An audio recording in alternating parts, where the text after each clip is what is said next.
जय श्री राम, जय गुरुदेव। आज हम बात करेंगे मई महीने के राशिफल की यानी मंथली हॉरोस्कोप की 12 राशियों के लिए मई का महीना क्या सौगात लेके आने वाला है। लेकिन आगे बढ़ने से पहले यदि आपने मेरे 3 वीडियोस नहीं देखे हैं हॉरोस्कोप के यानी राशिफल के, तो आप जरूर देख लीजिए, जिसमें मैंने बताया है मेष राशि, वृषभ राशि, मिथुन राशि, कर्क राशि, सिंह राशि और कन्या राशि के बारे में।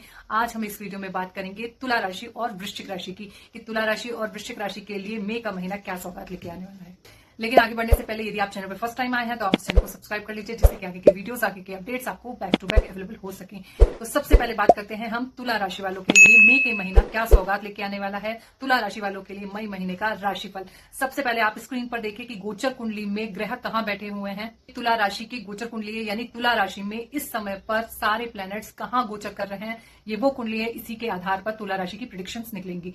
तो सबसे पहले तुला राशि में राहु 5th हाउस में बैठे हैं, 6th हाउस में शनि मंगल की युति है, 7th हाउस में सूर्य बुध की युति है, 8th हाउस में शुक्रदेव विराजमान है, 9th हाउस में गुरुदेव बृहस्पति बैठे हुए हैं, 11th हाउस में केतुदेव बैठे हुए हैं। ये गोचर कुंडली आपको स्क्रीन पर दिख रही होगी। और सबसे पहले बात करते हैं कि तुला राशि वालों के लिए हेल्थ पर्सपेक्टिव से मई कैसा रहने वाला है। तो तुला राशि के लिए हेल्थ प्रोस्पेक्टिव से इस समय बहुत अच्छा नहीं है, क्योंकि सबसे पहले जो तुला राशि के स्वामी बनते हैं शुक्रदेव अष्टम भाव में बैठे हुए हैं। तो यानी लग्नेश का अष्टम भाव में बैठना पहले ही अच्छा नहीं माना जाता, लेकिन वो स्व राशि में है तब भी इतने अच्छे फल नहीं दे पाएंगे। दूसरी बात, क्योंकि मंगल आपका मार्केश बनता है, मंगल आपके 6th हाउस में बैठा है रोग के घर में, तो ये भी प्रॉब्लमेटिक बनता है। तीसरी बात, शनि मंगल की युति 6th भाव में बैठी है, यानी कि 6ठे भाव में शनि मंगल की युति बन रही है और वो 12th हाउस को देख रही है, तो ये भी बहुत अच्छी बात नहीं है हेल्थ प्रोस्पेक्टिव से। तो आपको स्टमक रिलेटेड प्रॉब्लम हो सकती है, ब्लोटिंग जैसी समस्या हो सकती है, स्लीप डिस्टर्ब हो सकती है, थोड़ी एंजाइटी टेंशन हो सकती है। तो इसका आपको बहुत अच्छे से ध्यान रखना पड़ेगा। 11 मई के बाद मंगल राशि चेंज कर लेंगे, उसके बाद ये स्थिति इतनी ज्यादा नहीं रहेगी। अब बात करते हैं शिक्षा यानी पढ़ाई के हिसाब से तुला राशि वालों के लिए कैसा समय है। तो पढ़ाई के लिए यानी शिक्षा के लिए 5th हाउस देखा जाता है। 5th हाउस का जो लॉर्ड बनता है वो शनिदेव बनते हैं। शनिदेव आपके 6th हाउस में बैठे हुए हैं और 12वें घर को दृष्टि दे रहे हैं। तो एक समस्या ये हो सकती है कि आपको अपने पढ़ाई से रिलेटेड किसी भी काम को करने के लिए सिटी चेंज करना पड़े, स्टेट चेंज करना पड़े या फॉरेन जाना पड़े पढ़ाई के लिए। पढ़ाई के लिए आपको अपनी जगह से हटकर दूसरी जगह जाना पड़े, ऐसी चीज हो सकती है। दूसरी, क्योंकि 5th हाउस में राहुदेव विराजमान है, तो वो कहीं ना कहीं भ्रम जैसी स्थिति भी क्रिएट करेंगे। आपको ये कंफ्यूजन हो सकता है कि आपको पढ़ाई में क्या करना है, अभी जाना है नहीं जाना है, अभी डिसीजन लेने में थोड़ी समस्याएं आ सकती हैं। लेकिन सबसे अच्छी बात यह है कि 5th हाउस में राहु बहुत अच्छी प्लेसमेंट नहीं है, लेकिन स्व राशि के राहु बैठे हुए हैं, यानी कि को लॉर्डशिप है राहु की कुंभ राशि के साथ। कुंभ राशि के स्वामी शनि भी बनते हैं और राहु भी बनते हैं, तो इसलिए लास्ट में आपके लिए कुछ ना कुछ अच्छा ही हो जाएगा शिक्षा के क्षेत्र में। अब बात करते हैं आपकी लव लाइफ कैसे रहने वाली है तुला राशि वालों के लिए। तो तुला राशि के वालों के लिए अगर लव लाइफ देखनी है तो भी हमें 5th हाउस देखना होगा। 5th हाउस में राहु की प्लेसमेंट है और 5th हाउस का जो लॉर्ड बनता है शनिदेव, वो 6th हाउस में बैठे हैं, तो ये बहुत अच्छी स्थिति नहीं है। और राहु इल्यूजन्स क्रिएट करते हैं, मिसअंडरस्टैंडिंग क्रिएट करते हैं, टेंशन एंजाइटी क्रिएट करते हैं किसी भी रिश्ते में। तो यहां पर आपको थोड़ा संभल कर जरूर चलना चाहिए। और साथ में क्योंकि 7th हाउस में सूर्य बैठा हुआ है, तो सूर्य आपके खुद को, लग्न को देख रहा है, तो कहीं ना कहीं एरोगेंट नेचर, थोड़ा सा डोमिनेटिंग नेचर आपका हो सकता है। तो इसलिए आपको भी अपने नेचर को थोड़ा बदलने की आवश्यकता है। यदि मैरिज प्रोस्पेक्टिव से देखा जाए तुला राशि वालों के लिए, तो ये समय 11 मई तक बहुत अच्छा नहीं है, क्योंकि 7th हाउस मैरिज का माना जाता है। 7th हाउस का लॉर्ड 6th हाउस में बैठा है, जो बहुत अच्छी प्लेसमेंट नहीं मानी जाती। लेकिन जो 7th हाउस का लॉर्ड मंगल बनते हैं वो 11 मई तक 6th हाउस में है। 11 मई के बाद वो अपने 7th हाउस यानी अपनी स्व राशि में आ जाएंगे। लेकिन उसके बाद भी जरा सी प्रॉब्लम क्या रहेगी, क्योंकि सूर्यदेव वहां पर बैठे हुए हैं, तो कहीं ना कहीं आर्ग्यूमेंट वाला नेचर देंगे, एरोगेंस देंगे, डोमिनेटिंग नेचर थोड़ा देंगे। लेकिन 15 मई के बाद सूर्यदेव भी अपनी पोजीशन चेंज कर लेंगे, तब आपके लिए मैरिज पर्सपेक्टिव से बहुत अच्छा समय है। 15 मई के बाद का समय बहुत अच्छा है। बात करते हैं कि आपका भाग्य कैसा रहेगा। तो भाग्य भाव के जो स्वामी बनते हैं, यानी कि भाग्य हम 9th हाउस से देखते हैं, भाग्य भाव के स्वामी बुध देव बनते हैं। बुध देव बैठे हुए हैं 7th हाउस में, यानी कि त्रिकोण का स्वामी केंद्र में बैठा हुआ है, ये बहुत अच्छा है। और केंद्र में बैठ के लग्न को दृष्टि दे रहे हैं, तो ये भाग्य के लिए बहुत अच्छा समय है। लेकिन 15 मई के बाद भाग्य भाव का स्वामी अष्टम में आ जाएगा, तो ये बहुत अच्छा समय नहीं माना जाएगा, यानी त्रिक में आ जाएगा। और दूसरी सबसे अच्छी बात है, 9th हाउस के कारक जो बनते हैं वो गुरुदेव बृहस्पति बनते हैं, वो गुरुदेव बृहस्पति 9th हाउस में ही बैठे हुए हैं। तो 15 मई से पहले आपका भाग्य बहुत अच्छा है। आपको जो भी काम करना है 15 मई से पहले कर सकते हैं। अब बात करते हैं तुला राशि वालों के लिए करियर और बिजनेस कैसा रहने वाला है। तो 10th हाउस यानी कर्म क्षेत्र माना जाता है आपका business. 7th house 10th house से भी देखा जाता है, तो इसलिए पहले तो 10th हाउस के जो लॉर्ड बनते हैं वो चंद्रमा बनते हैं। चंद्रमा हर 2 दिन में राशि चेंज कर लेते हैं। और लेकिन 7th हाउस में सूर्य और बुध की युति बनी हुई है, जो बहुत अच्छी युति है। जिसे हम बुध आदित्य योग भी बोलते हैं, तो वो 7th हाउस में बुध आदित्य योग बन रहा है, तो ये बहुत अच्छा है। और बुध 15 मई तक 7th हाउस में ही रहेंगे, 15 मई के बाद राशि चेंज कर लेंगे। तो जो लोग बिजनेस कर रहे हैं उनके खर्चे बढ़ने की संभावना है, और अगर करियर बिजनेस के पर्सपेक्टिव से देखा जाए तो एवरेज ही समय रहेगा। राशि वालों के लिए जो सटीक उपाय है, तो सबसे पहला उपाय है कि आपको गौ सेवा करनी है। आप गाय को चारा खिला सकते हैं, गाय को आलू खिला सकते हैं। दूसरी सबसे इंपॉर्टेंट बात है कि आपको हनुमान चालीसा का रेगुलर रूप से पाठ करना है। तीसरा, आप शनि के बीज मंत्रों का जाप करें 108 पर, ओम प्राम प्रीम प्रोम से शनिश्चराय नमः।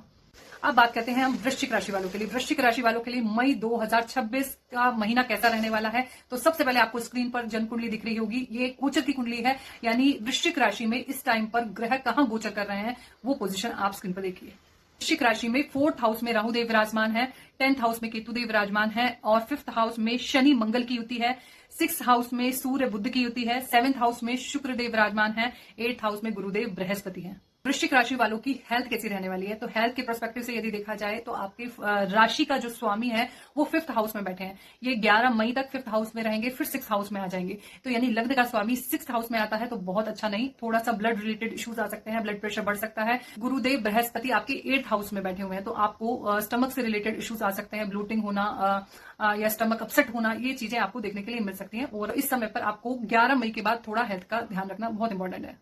अब बात करते हैं वृश्चिक राशि वालों के लिए शिक्षा के क्षेत्र में कैसा रहने वाला है। शिक्षा के पर्सपेक्टिव से देखा जाए तो आपका 5th हाउस देखना पड़ता है। 5th हाउस में जो राशि फॉल कर रही है वो मीन राशि फॉल कर रही है। मीन राशि का स्वामी गुरुदेव बृहस्पति 8th हाउस में बैठकर आपके 12th हाउस पर दृष्टि डाल रहे हैं। तो ऐसा हो सकता है कि शिक्षा के लिए आपको शहर स्टेट चेंज करना पड़े, या आप फॉरेन में जाकर शिक्षा ग्रहण करना चाहते हैं तो वो भी संभव है, या आप कोई भी प्रकार का कॉम्पिटेटिव एग्जाम देना चाहते हैं तो वो भी संभव है। और दूसरा एक चीज है, क्योंकि 5th हाउस में शनि मंगल की युति है तो आप कोई इंजीनियरिंग फील्ड में जा सकते हैं, आईटी टेक्निकल की पढ़ाई कर सकते हैं, या डिफेंस में जा सकते हैं, या जो भी हमारी फोर्सेज हैं उसमें यदि आप काम करना चाहते हैं तो उसमें भी आपके जाने के योग बनते हैं। क्योंकि शनि पंचम भाव में बैठे हुए हैं तो आपका वर्क प्रोसेस थोड़ा स्लो होगा, या आपको जो भी शिक्षा से रिलेटेड रिजल्ट्स मिलेंगे वो स्लो ही मिलेंगे, ये आपको ध्यान रख के चलना है। बात करते हैं वृश्चिक राशि वालों की लव लाइफ के बारे में। तो लव लाइफ के बारे में यदि हमें जानना है तो हमें 5th हाउस ही देखना पड़ेगा। 5th हाउस में जो राशि है वो मीन राशि फॉल कर रही है। मीन राशि के स्वामी गुरुदेव बृहस्पति अष्टम भाव में बैठे हुए हैं, और लग्नेश आपके 5th हाउस में बैठे हुए हैं। तो लग्नेश की स्थिति तो काफी अच्छी है 5th हाउस में बैठने की, लेकिन जब 5th हाउस का लॉर्ड खुद 8th हाउस में बैठ गया तो अभी आपके लिए प्रेम यानी लव लाइफ के लिए बहुत अच्छा समय नहीं है। ब्रेकअप जैसी स्थिति आ सकती है, टेंशन रहेगी लव लाइफ में, लेकिन 2 जून के बाद ये टेंशन भी कम हो जाएगी। और कम मैं इसलिए कह रही हूं क्योंकि गुरुदेव बृहस्पति 2 जून के बाद राशि चेंज कर लेंगे, लेकिन शनिदेव की प्लेसमेंट अभी भी 5th हाउस में है, तो थोड़ी समस्या, थोड़ा ठंडापन जरूर बना रहेगा। लेकिन शनिदेव हमेशा कहते हैं कि यदि आप लॉयल्टी के साथ हैं अपने रिलेशनशिप में तो वो रिलेशनशिप कंप्लीटली टूटेगी नहीं। बात करते हैं वृश्चिक राशि वालों की मैरिड लाइफ के बारे में कि मैरिड लाइफ वृश्चिक राशि वालों की कैसे रहने वाली है। तो मैरिड लाइफ हम देखते हैं 7th हाउस से। 7th हाउस का लॉर्ड बनते हैं शुक्रदेव, यानी कि वृषभ राशि फॉल कर रही है तो शुक्रदेव अपनी खुद की राशि यानी स्व राशि में 7th हाउस में विराजमान है, तो ये बहुत अच्छा समय है। लेकिन ये 15 मई तक का समय बहुत अच्छा है। 15 मई के बाद शुक्रदेव राशि चेंज करके अष्टम भाव में आ जाएंगे, तो 7th हाउस का लॉर्ड अष्टम भाव में बहुत अच्छा नहीं होता। स्पाउस को थोड़ा शुगर कंट्रोल करके चलना है, अपने खाने की चीजों में शुगर इंटेक कम करना है, थोड़ा हेल्थ पर्सपेक्टिव से भी ध्यान रखना है। वो इसलिए भी क्योंकि शनि की तीसरी दृष्टि भी 7th हाउस पर पड़ रही है, और शुक्र जैसे ही यहां से राशि चेंज करेंगे तो शनि की कंप्लीट दृष्टि आपके 7th हाउस पर रहेगी, तो इसलिए आपको अपनी मैरिज लाइफ का बहुत अच्छे से ध्यान रखना है। अब बात करते हैं वृश्चिक राशि वालों का भाग्य कैसा रहने वाला है। तो भाग्य के लिए हमें 9th हाउस देखना होता है। 9th हाउस के जो लॉर्ड बनते हैं वो चंद्रमा बनते हैं। चंद्रमा 2 दिन में चेंज हो जाते हैं, लेकिन भाग्य स्थान के जो कारक ग्रह बनते हैं वो गुरुदेव बृहस्पति बनते हैं, वो भी 8th हाउस में है। 2 जून के बाद गुरुदेव बृहस्पति 9th हाउस में उच्च के हो जाएंगे, यानी भाग्य भाव में उच्च के होकर बैठ जाएंगे, तो ये समय बहुत अच्छा है। 2 जून तक थोड़ा बहुत बड़ा कोई डिसीजन लेना है तो उसको आप अवॉइड कीजिए। 2 जून के बाद समय बहुत अच्छा है भाग्य के। अब बात करते हैं आपके करियर, आपके बिजनेस पर्सपेक्टिव से आपका समय कैसा रहने वाला है। करियर के हिसाब से यानी आपकी जॉब के हिसाब से यदि देखा जाए तो 10th हाउस का लॉर्ड 6th हाउस में उच्च स्थिति में बैठा हुआ है, यानी सूर्यदेव बनते हैं। सूर्यदेव 6th हाउस में उच्च के होकर बैठे हैं 15 मई तक। तो 15 मई तक बहुत अच्छा समय है, शत्रुवंता योग भी बना रहा है, और 15 मई तक रोग ऋण शत्रु जो भी समस्याएं हैं सब पर आप विजय प्राप्त करेंगे। यदि जिनकी जॉब अभी तक नहीं लगी है ये समय बहुत अच्छा है जॉब के लिए। और बात करें बिजनेस की तो 15 मई के बाद आपका बिजनेस भी बहुत अच्छा है, क्योंकि 15 मई के बाद बुधदेव अपनी राशि पर चेंज करके आपके 7th हाउस में आ जाएंगे, यानी केंद्र भाव में आ जाएंगे, तो बिजनेस बिजनेस के लिए 15 मई के बाद का समय काफी अच्छा है। लेकिन इन सब चीज में एक चीज आपको बिल्कुल इग्नोर नहीं करनी है कि केतु आपके 10th हाउस में बैठे हैं, वो कहीं ना कहीं आपको कर्म से जरूर काटने की कोशिश करेंगे। इसलिए अपने कर्म के प्रति आपको कंसिस्टेंट रहना है, डिसिप्लिन रहना है, ईमानदार रहना है कर्म के प्रति, तब ही ये सब चीजें अच्छी रहेंगी। वृश्चिक राशि वालों के लिए एकदम सटीक उपाय, सबसे पहला हनुमान चालीसा का पाठ आपको रेगुलर रूप से करना है। दूसरा, क्योंकि आपके मैरिज लाइफ में थोड़ी प्रॉब्लम्स बनी रहेंगी इस साल, इस कंप्लीट साल, तो आपको मधुराष्टकम का पाठ जरूर करना है। ये पूरे साल यदि आप मधुराष्टकम का पाठ करेंगे तो आपकी मैरिज लाइफ की प्रॉब्लम्स कम हो जाएंगी। और तीसरा सबसे इंपॉर्टेंट और लास्ट उपाय, आप विष्णु सहस्त्र नाम का पाठ कीजिए।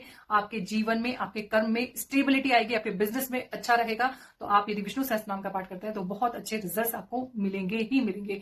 आई होप ये 2 राशियों के राशिफल आपको बहुत सेटिस्फाइंग लगा होगा, बहुत पसंद आया होगा। इसी तरीके के इंटरेस्टिंग वीडियोस जो बेस्ड है एस्ट्रोलॉजी, न्यूमरोलॉजी और हनुमान जी की भक्ति पर, आप हमारे चैनल को लाइक कीजिए, शेयर कीजिए, कमेंट कीजिए और सब्सक्राइब भी कीजिए। तब तक के लिए जय श्री राम।